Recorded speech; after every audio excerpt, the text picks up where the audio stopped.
बंदर का न्याय। बहुत पहले की बात है। एक गांव में दो बिल्लियां रहती थीं। सभी लोग उनकी दोस्ती की सराहना करते थे। एक दिन दोपहर के वक्त खेलते खेलते दोनों बिल्लियों को जोरों की भूख लगी। वे भोजन की तलाश करते करते गांव के बाहर निकल गईं। कुछ दूरी पर एक बिल्ली को एक रोटी का टुकड़ा दिखाई दिया। उसने झट से उस रोटी को उठाया और खाने लगी। तब दूसरी बिल्ली ने कहा कि हम यह रोटी मिल बांट कर खाएंगे।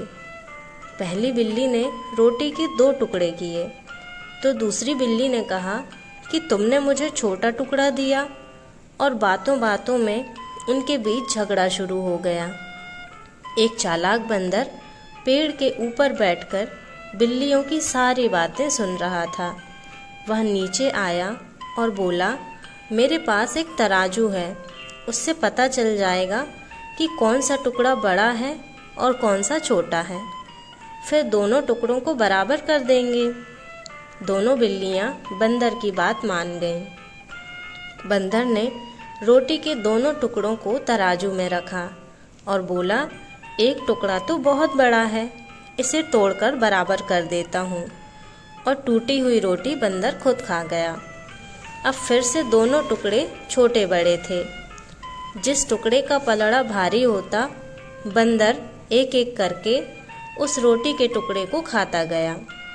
बिल्लियों ने कहा, अब हम खुद अपना बंटवारा कर लेंगे, तुम यह कार्य छोड़ दो। बंदर बोला, ठीक है, लेकिन मुझे अपने काम की मजदूरी तो मिलनी ही चाहिए। इतना कहकर बंदर ने बची हुई रोटी के सारे टुकड़े खा लिए और बिल्लियों के लिए कुछ भी नहीं बचा। वे दोनों उदास होकर खाली पेट ही अपने गांव वापस लौट गईं। इस कहानी से हमें यह शिक्षा मिलती है कि हमें कभी झगड़ना नहीं चाहिए, क्योंकि 2 लोगों की लड़ाई का फ़ायदा अक्सर तीसरा व्यक्ति उठा लेता है। इसी के साथ यह कहानी समाप्त होती है।